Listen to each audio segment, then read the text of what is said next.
10장 구체적인 라우팅 프로토콜이죠. 라우팅 프로토콜들의 개별적인 라우팅 프로토콜의 설정이나 특징인데요. 4번 문제. 립의 기본적인 특징은 무엇이냐? 제가 사실 여기서 다 말씀드릴 수가 없어요. 그러니까 이렇게 이런 문제가 나오면 앞부분을 다시 보시면 앞부분 강의라든가 교재를 보시면 나오니까 그 부분을 한번 충실히 보세요. 저는 간단하게 찍어 드릴게요. 립은 프로토콜 구분을 하면 IGP다. 인테리어 게이트웨이 프로토콜이다. 구현 방식 디스턴스 벡터 프로토콜이다. 매트릭 뭐를 쓰냐? 홉을 쓴다. 최대 15홉. 그래서 16홉이 나오면 무시한다. 타이머드 값 업데이트 30초, 타임아웃 180초, 홀드다운 180초, 플러시 270초. 잘못됐죠? 270초입니다. 27초가 물론 아니죠. 잘못됐으니까 수정해 주시고요. 트래픽 분산, 로드 밸런싱의 경우에서는 기본적으로 4개 경로다. 이거 같은 경우는 약간 틀려요. 무슨 얘기냐? 시스코 라우터에서 이렇게 안 될 수도 있습니다. 이거에서는 그 립의 기본적인 프로토콜적인 특징을 얘기하는 거니까요. 이거 같은 경우에 시스코 같으면 뭐 동일 코스트, 동일 옵스로만 가능하다. 이렇게도 볼 수 있고요. 립 버전 2 같은 경우에 이제 좀 더 틀리니까 요거는 크게 신경 쓰지 않아도 됩니다. 립 버전 1 같으면 클래스풀 네트워크만 지원한다. 무슨 얘기냐? 립 설정할 때 서브넷 마스크가 필요 없다는 거죠. 라우터 립 하고 들어가서 네트워크 192.168.1.0 이게 끝이라는 거죠. 근데 립 버전 2 클래스리스 네트워크를 지원한다. 즉 베리어블 랭스 서브넷 마스크 서브넷 마스크의 값이 틀린 거 28비트라든가 30비트라든가 이런 걸 다 쓸 수 있다는 거죠. 그러니까 실제로는 사실 지금 사용을 하는 건 다 클래스 리스 네트워크이죠. 클래스 플로는 쓸 수가 없는 거죠. 다 쪼개서 쓰는데. 그리고 또 트리거 업데이트가 추가되었다. 그런 점이 립의 기본적인 특징이 되겠습니다. 그래서 구체적인 내용들 꼭 다시 한번 확인하시기 바랍니다. 5번 문제. 립이 오동작할 때 잘못될 때 고려되어야 하는 사항이 무엇이냐? 립 버전 1 같은 경우에 어떤 네트워크를 지원하면 되죠? 클래스풀 네트워크이죠. 클래스풀 네트워크. 즉 IP 주소대에 따라서 1.0.0.0부터 1.0.0.0부터 126까지죠. 126.0.25.25.25까지 이런 건 무조건 8비트.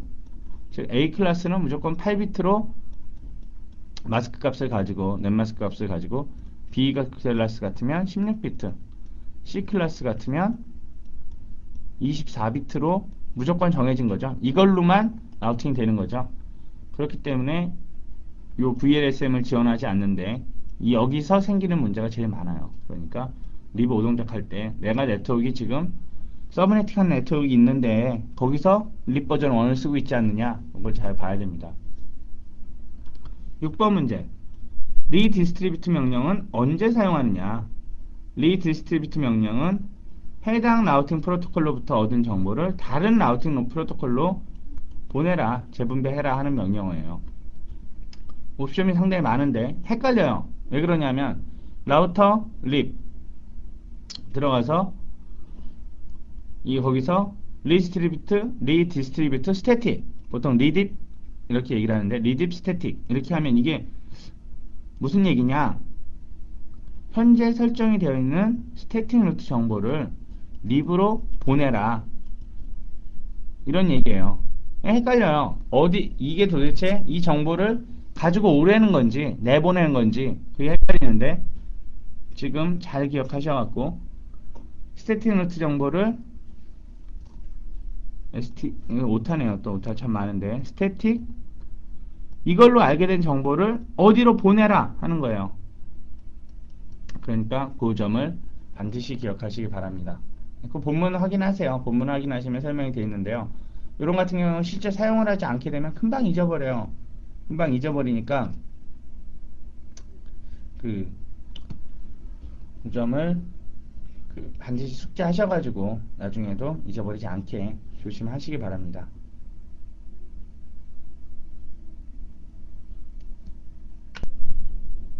9번 문제. IGRP의 기본적인 특징은 무엇이냐? 앞에서 립 알아봤죠? 두 번째로 IGRP예요. IGRP는 마찬가지로 IGP예요. 인테리어 게이트웨이 라우팅 프로토콜. 구현 방법 똑같이 디스턴스, 립하고 똑같이 디스턴스 벡터죠. 매트릭 이게 또 다르죠. 립은 호비였는데 IGIP 같으면 기본적으로는 딜레이하고 지연값이랑 밴디스예요. 대역폭이에요. 확장값으로는 릴라이빌리티랑 로드. 무슨 얘기냐? 굳이 설정을 안 해주면 이 두 가지만 고려하는 거예요. 기본값만. 그 헷갈려 하시는 게 어디서 보니까 IGIP는 복합 매트릭이라던데 4개 다 쓰는 거 아니냐? 기본적으로는 2개밖에 안 써요. 그러니까 요점 확실히 기억하시고요. 타이머 값들 요거 잘 기억하셔야 되는데 교재가 틀려있죠. 교재 본문이 틀렸어요. 그 수정본을 올릴 텐데 그 교재 보고 아이씨 무슨 IGIP인데 여기 타이머가 이러느냐. 나는 우리 교재 보니까 이렇더라. 죄송합니다. 잘못된 거니까요. 강의 들으시는 분들이라도 꼭 수정하는 거 잊지 마세요. 이런 값으로 수정이 되는 거니까 꼭 보시고요.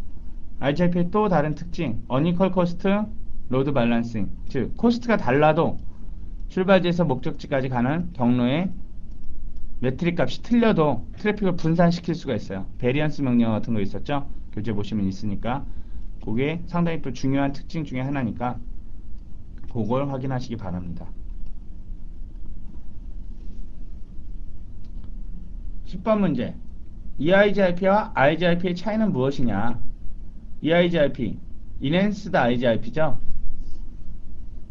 EIGIP는 IGIP의 기능과 성능을 개선시킨 것으로 사용하는 매트릭, 라우터에서 설정하는 방법, 알릴 네트워크 주소를 선언하는 방법, 로드 밸런싱 다 IGIP가 동일해요.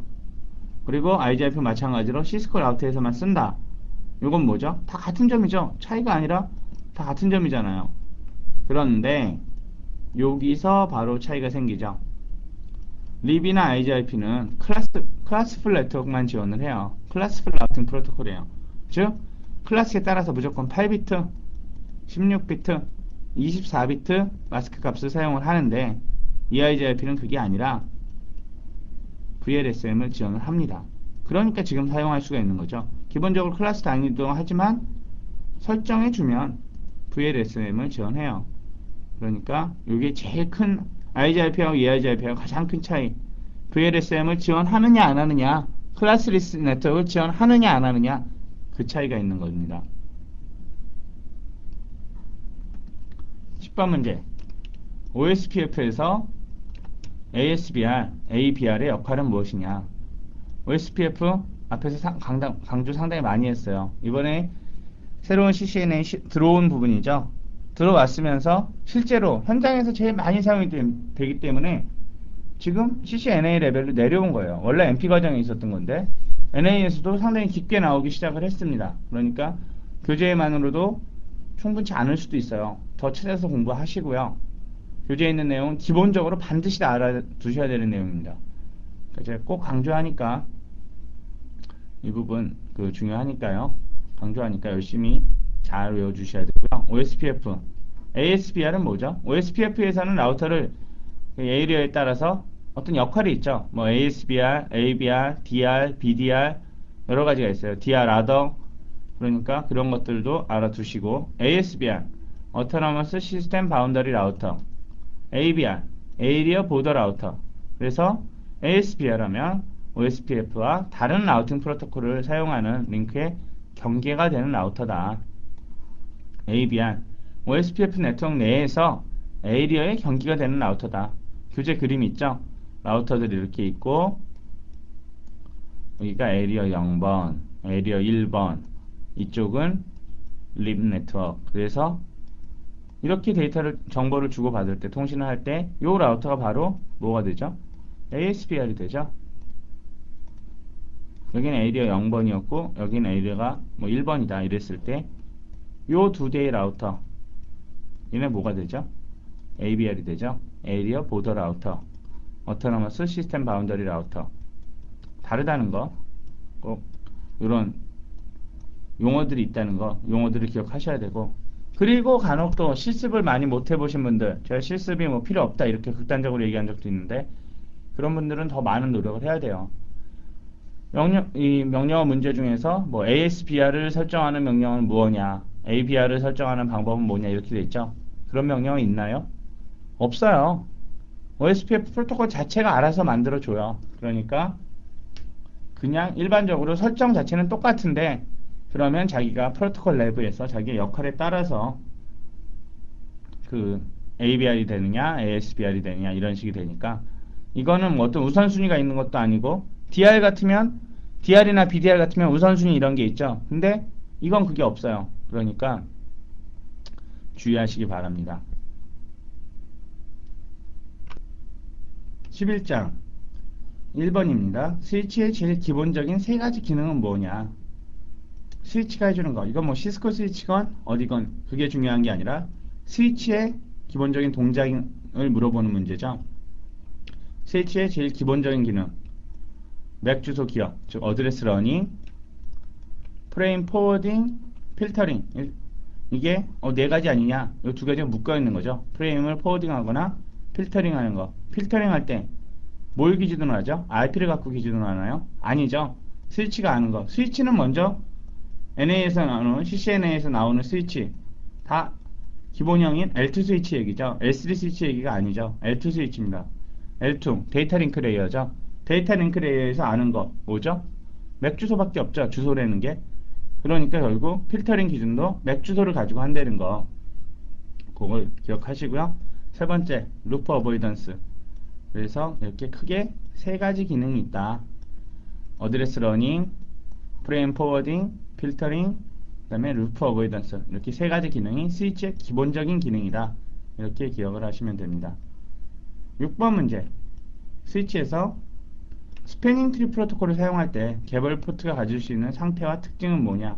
스패닝 트리 프로토콜 왜 사용하죠? STP라고 그러는 거. 루프 방지를 위해서 사용하는 거죠. 스패닝 트리 프로토콜은 블러킹, 리스닝, 러닝, 포워딩 이렇게 네 가지 상태가 있다. 그래서 뭐 단어 뜻 그대로 이해하면 된다고 했는데 단어 뜻 그대로 모르겠다. 그러면 교재 보십시오. 교재 앞부분 보시면 이 스위치 부분 보시면 잘 나와 있으니까요. 11장에 스패닝 트리 프로토콜 이게 무슨 뜻인지 잘 봐야겠죠.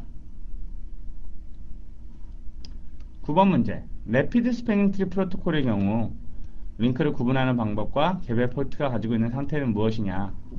래피드 스패닝 트리 프로토콜 RSTP죠. 래피드 스패닝 트리 프로토콜. 이 부분도 마찬가지로 이번에 OSPF나 이런 거 OSPF, EIGRP, VLSM 이런 거 마찬가지로 새롭게 CCNA에 추가된 부분이에요. 801 시험에서 추가된 부분인데 아직 출제는 많이 안 되고 있는데 언제나 출제가 가능한 문제죠. 왜? 이번에 새로 추가가 됐으니까. 그래서 래피드 스패닝 트리 프로토콜 같으면 링크의 구분을 포인트 투 포인트, 쉐어드, 그 다음에 엣지 이런 식으로 세 개로 구분이 되어 있는데 뭐냐? 링크 타입을 포인트 투 포인트라는 얘기는 스위치하고 스위치의 연결, 링크 타입 쉐어드는 스위치하고 허브의 연결, 엣지는 스위치하고 호스트의 연결을 얘기해요. 그러니까 이런 차이점 보시고, 그리고 개별 포트가 가질 수 있는 상태. 기본적인 STP, 스패닝 트리 프로토콜은 4단계였죠. RSTP 3단계입니다. 다르죠? 그거 교재 체크하시기 바래요. 그거 그 교재 보시면 내용 나와 있으니까요. 그거 확인하시면 되고. 기본적으로 왜 STP에서 RSTP를 사용하게 됐을까요? STP를 쓰는 이유는 스위치에서 즉 복수 경로가 있을 때 루프를 막는다 이렇게 얘기를 하는데, 복수 경로를 왜 만들어 놨죠? 리던던시를 위해서 만들어 놓은 거죠. 하나가 잘못돼도 다른 길을 가겠다 그런 건데, 지금 STP를 사용하다 보니까 경로가 두 개 있어서 하나 사용 안 한다, 하나 잘못됐어요. 그래서 그걸 써요. 다른 새로운 길을 써요. 근데 그 길을 가는데 50초나 걸리죠. 맥스 거의 1분 가까이 걸린다는 거예요. 그러니까 아니 당장 그런 문제 때문에 길을 하나 만들어놨는데 네트워크 1분이나 안 된다. 그거 제가 본문에서 설명드릴 때 뭐 은행권이나 증권회사 이런 거를 생각하면 금융권을 생각하면 된다고 그랬죠. 1초도 엄청나게 큰 위협이 됩니다. 그렇기 때문에 래피드 스패닝 트리 프로토콜을 사용하면 그 시간이 확 줄어들게 되죠. 거의 네트워크 끊김없이 사용할 수 있죠. 그래서 RSTP를 사용하게 됐습니다. 10번 문제. 시스코 스위치의 세 가지 포워딩 옵션은 무엇이냐? 보통 스위치는 라우터에 비해서 확실히 내용이 적어요. 그렇기 때문에 공부할 게 그렇게 많지가 않습니다. 그러니까 나올 문제가 출제되는 것도 뻔하고요. 항상 정해진 곳에서만 나오는데 이건 예전부터 1900 스위치부터 있던 얘기인데 이 스위치 시스코 스위치의 포워딩 옵션은 스토어 앤 포워드, 커스루, 프래그먼트 프리 이렇게 세 가지가 있죠. 뭐죠? 스토어 앤 포워드 말 그대로 프레임이 들어오면 다 저장을 했다가 그 다음에 내보내는 거예요. 이런 그 장단점이 뭐죠? 분명히 지연이 생기죠. 제가 다 저장을 했다가 보내야 되니까. 그 대신 에러는 완벽 100% 에러 프리 네트워크가 되죠. 왜? 잘못된 프레임이 들어오면 다 버려버리고 제대로 된 프레임만 처리하니까. 커스루 이거하고 어떤 차이죠? 반대 개념이죠. 그냥 다 통과시켜버려요. 들어오는 대로 바로 프레임이 다 들어오기 전에 받았으면 바로 내보내죠. 이렇게 되면 어떻게 될까요? 컬리전이 생긴다든가 CRC 에러 이런 거에서 문제가 생길 수가 있죠. 세 번째, 그렇지만 이제 빨리 보낸다는 장점이 있고요. 세 번째, 프래그먼트 프리. 시스코에서 엔지니어들이 연구를 해보니까 앞에 64바이트만 받아보면 이게 문제가 없으면 CRC 에러가 없더라. 그러니까 요 64까지는 저장을 했다가 이상 없어? 그럼 내보내 하는 게 프래그먼트 프리죠. 다만 이게 이제 기본값인데요. 시스코 스위치에 간혹 문제 중에서 만약에 100% 에러 프리 네트워크를 원한다. 앞에 64바이트 받았다고 해서 CRC 체크를 할 수 있는 게 아니죠. CRC 어디 있죠? 프레임의 이제 그 구조를 생각하시면 맨 뒤에 있죠. 그렇기 때문에 100% 에러 프리를 만들기 위해서 스토어 앤 포워드를 사용을 해야 된다. 그렇게 시스코 스위치가 동작하는 세 가지 모드를 기억을 하셔야 됩니다. 12장 2번 VLAN을 사용하는 이유는 무엇인가? VLAN 하면 뭐죠? 버추얼 랜이죠. 가상 랜인데 이제 VLAN을 사용하는 이유를 보기 전에 스위치가 어떤 역할을 했나 이걸 먼저 이해를 해야겠죠. 스위치의 도입은 네트워크에 많은 변화를 가져왔는데 스위치를 통해서 세그멘테이션 이거 뭐라 그러죠? 마이크로 세그멘테이션이라고 그러죠. 그 마이크로 세그멘테이션이라는 말 꼭 기억하셔야 됩니다. 세그멘테이션을 통해서 네트워크의 효율성을 높였어요. 이게 무슨 얘기죠? 컬리전을 없애버렸죠? 풀 듀플렉스 스위치 우리가 보통 얘기하는 스위치는 다 풀 듀플렉스인데 컬리전을 없애버렸어요. 근데 아직도 여전히 한계를 가지고 있어요. 뭐죠? 거리상 제약은 어쩔 수가 없는 거예요. 예를 들어서 학교 네트워크를 설치할 때 각 교실에다가 교사의 컴퓨터가 있고 학생의 컴퓨터가 있겠죠. 그런데 학교 전체에서 교사의 컴퓨터는 하나의 네트워크로 묶고 싶어요. 비록 교실은 다 다른 데 있지만 이랬을 때 그냥 일반적인 스위치 특성을 가지고 생각을 하면 방법이 없죠. 포트를 다 나눠서 해야 되는데 인터페이스를 이럴 때 바로 할 수 있는 방법이 VLAN을 사용하는 거죠. VLAN을 사용하면 거리 제약이 없이 즉 교재에 있는 그림을 잠깐 그려보면 층별로 나눠 있을 때 사무실이 부서별로 이렇게 퍼뜨려 있을 때 이런 식으로 스위치를 네트워크를 묶을 수가 있다는 거죠. 기존 방법으로는 층별로만 좀 물리적인 제약 거리에 따라서 이렇게 묶었는데 VLAN을 사용하게 되면 그런 거리 제약이 없어진다. 물리적인 거리 제약이 문제가 아니라 그 스위치의 설정해 주기에 따라서 VLAN으로 묶어주기에 따라서 바뀐다는 거 기억하시기 바랍니다. 3번 문제. 서로 다른 VLAN 간에 통신을 하기 위해서 필요한 것은 무엇이냐? 즉 예를 들어서 하나의 스위치예요. 하나의 스위치인데 여기 VLAN 100번과 200번으로 나눴어요. 이렇게 되면 이쪽에 있는 호스트하고 이쪽에 있는 호스트하고 통신할 수 있느냐? 없죠. 왜? 서로 VLAN이 틀리니까. 이랬을 때는 꼭 필요한 거 요 말이 3번 문제를 영어로 바꾸면 인터 VLAN 라우팅이죠. 인터 VLAN, VLAN 간의 라우팅. 제일 꼭 반드시 기억해야 되는 거 VLAN 간에 통신하기 위해서 라우터나 네트워크 개천을 지원하는 스위치, L3 스위치죠. 근데 요건 기억 안 하셔도 되는데, 라우터가 꼭 필요하다. 이 부분을 잘 이해 못하세요. 무슨 같은 스위치인데 VLAN을 쓰건 뭘 하건 같은 스위치에 있는데 꽂혀 있는데 왜 통신이 안 되느냐? 안 됩니다. 꼭 라우터를 쓰셔야 돼요. 그러니까 교재에도 요 그림 나와 있으니까 그 그림을 기억을 하셔야 됩니다. 5번 문제.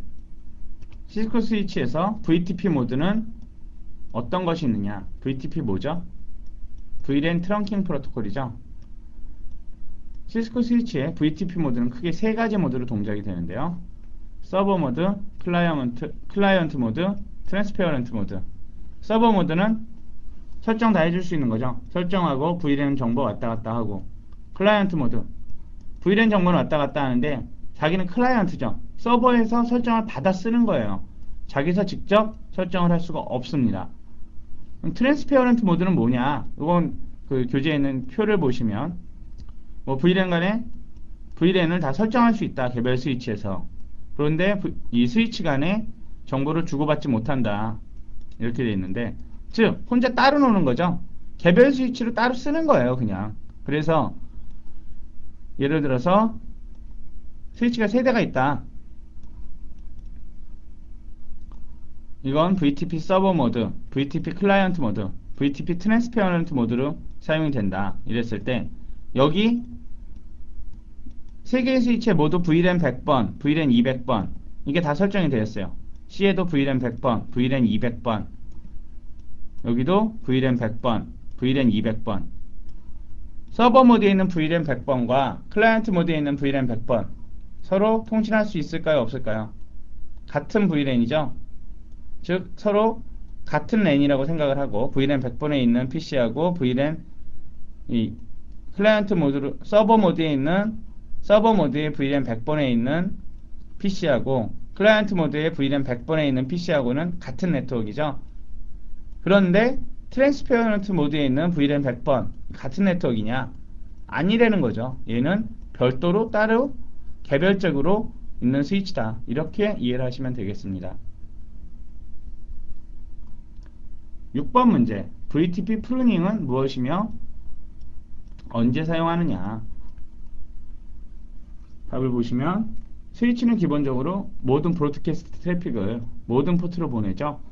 복수의 VLAN이 설정되어 있으면 동일한 VLAN이 설정되어 있는 모든 스위치에다가 브로드캐스트를 보내요. 이랬을 때 그러면 같은 스위치에 있는 다른 VLAN에도 브로드캐스트를 보내느냐? 안 보내죠. 왜?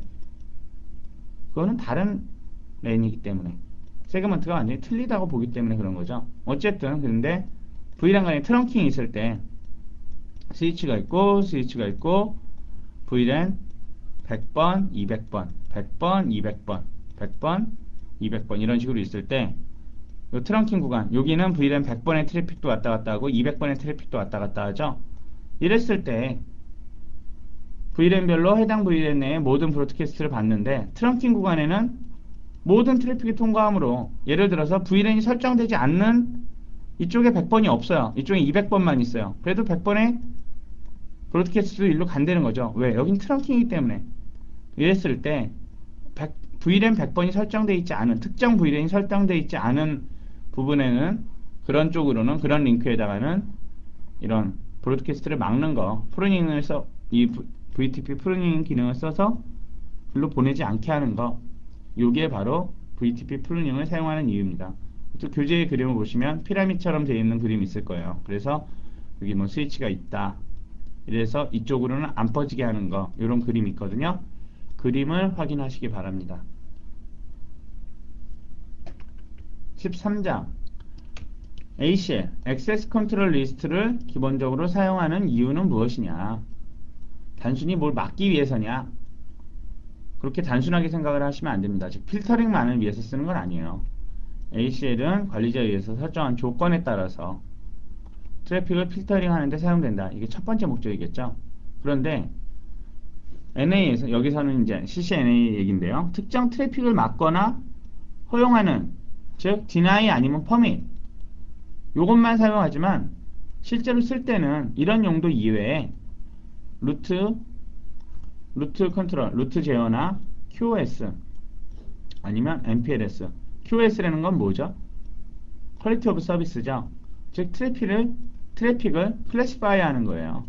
어떤 트래픽인지, 이게 지금 어떤 우선순위를 갖고 있는지, 이런 거를 구분을 해줄 때 어느 걸 쓰느냐, ACL을 가지고 한다는 거죠. 그리고 루트의 제어, 루트맵인데 이것도 마찬가지로 ACL을 통해서 사용할 수가 있습니다. MPLS, 멀티 프로토콜 레이블 스위칭, 이건 나중에 그 실무에 가시면 언젠가는 들으실 기술인데요. 이런 것에서 모두 액세스 리스트를 사용해요. 그리고 허가되지 않은 사용자에 대한 라우터나 네트워크의 접근을 차단한다. 상당히 많이 사용되고 다양한 용도로 사용이 됩니다. 그렇기 때문에 충분히 이해가 필요하겠죠. 그리고 단순히 트래픽 필터링만을 위해서, 그래서 막고 보내고 이런 것만을 위한 게 아니라 다른 기능, 루트 제어나 QoS, MPLS, 즉 여러 가지 기능이 있다. 요런 이유에서 모두 액세스 컨트롤 리스트를 사용할 수 있다. 요거를 생각하시면 됩니다.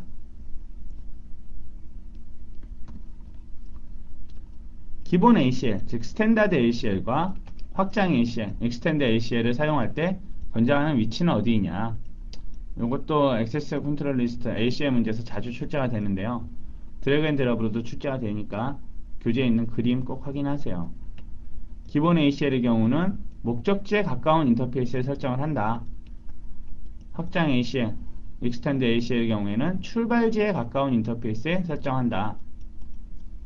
이거는 원리는 좀 자기가 본인이 직접 생각을 하셔야 되고요.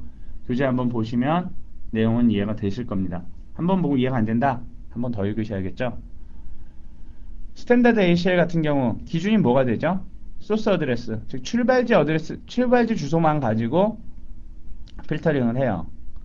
액세스 리스트가 작동이 되죠. 확장 익스텐드 ACL, 출발지, 주소건, 목적지, 주소건, 뭐 프로토콜 포트 넘버건, 프로토콜 타입이건, 프로토콜 종류건 여러 가지로 되죠. 그런 거를 고려해서 왜 이렇게 되는지를 한번 더 생각하시기 바랍니다. 5번 와일드카드 마스크란 무엇이냐? 와일드카드 마스크는 서브넷 마스크하고 비슷하게 보이지만 개념이 틀려요. 즉 라우터가 어느 비트까지 패킷을 검사하는지 보여주는 거예요. 그래서 결국 서브넷 마스크하고 반대죠. 개념이 틀리다. 틀리긴 한데 즉 반대라는 얘기예요. 그래서 예를 들어서 25.25.25.0이다. 서브넷 마스크 이진수를 변환하면 11111111. 쭉 1 가고 마지막에 8자리가 이제 8자리가 0으로 되어 있는데 이 부분이 반대로 앞에서 24비트가 무슨 얘기죠? 이게 앞에서 24비트라는 게 네트워크이죠. 네트워크 부분, 호스트 부분인데 라우터의 네트워크 부분을 체크한다는 거잖아요. 그래서 이걸 값을 변환을 하면 0.0.0.255다. 딱 반대죠. 와일드카드 마스크랑 서브넷 마스크 변환시키면 반대로 된다는 거. 그렇게 하시면 이해를 하시면 됩니다. 와일드카드 마스크 대표적으로 두 군데서 쓰이는데 어디서 쓰이죠? 첫 번째, 지금 13장에서 있는 액세스 컨트롤 리스트 설정할 때 쓰이죠. 또 다른 때 OSPF 설정할 때도 쓰이죠. 크게 두 군데서 사용을 하게 됩니다. 근데 실질적으로 현장 얘기를 해드리면 OSPF는 지금 다 돼요. 무슨 얘기냐? 와일드카드 마스크를 입력을 하건 서브넷 마스크를 입력을 하건 라우터가 똑똑하게 제가 서브넷 마스크를 입력을 해도 지가 변환을 해줍니다. 근데 요거는 뭐 팁으로 알아두시면 되고요. 그냥 어쨌든 두 개 사용이 된다. 어디? 액세스 컨트롤 리스트, OSPF. 근데 구체적인 내용 서브넷 마스크의 반대다. 즉 네트워크 부분이 어디까지 있느냐, 라우터가 어느 비트까지 패킷을 검사해야 되느냐, 이걸 보여주는 게 와일드카드 마스크입니다. 14장 2번입니다. ISO에서 규정한 네트워크를 운영하는데 기본적으로 고려되어야 되는 5가지는 무엇이냐? ISO 하면 뭐죠? 인터내셔널 스탠다드 어거니제이션, 국제 표준화 기구죠. 거기서 네트워크를 운영할 때, 네트워크를 매니지먼트 할 때, 오퍼레이션 할 때 5가지를 꼭 고려해야 된대요. 그게 바로 요 정도인데 F, C, A, P, S, Fcaps 뭐 이런 식으로도 하는데, 즉 폴트 매니지먼트, 오류 관리, 컨피그레이션 매니지먼트, 설정 관리, 어카운팅 매니지먼트, 계정 관리, 퍼포먼스 매니지먼트, 성능 관리, 스큐리티 매니지먼트, 보안 관리, 이렇게 5가지입니다. 이 정도는 꼭 기억을 하셔야 되는데, 그럼 CCNA 시험에 이게 나오느냐? 솔직히 CCNA 시험은 이 부분은 출제가 안 돼요. 어디 나오느냐? CCDA 시험에 나와요. 디자인 어소시에이트 시험에. 그런데 그러면 지금 다 필요 없는 거네. 공부하실 때 여러분 CCNA 따면, CCNA 인증 받으면 뭐 네트워크 공부 더 이상 안 해도 되느냐? 이거 아니죠. 여러분 CCNA 공부를 하는 이유는 자기 실력을 조금씩 증가시키기 위한 거죠. 좀 보다 전문적인 네트워크 기술을 배우기 위한 제일 초급 단계였던 거예요.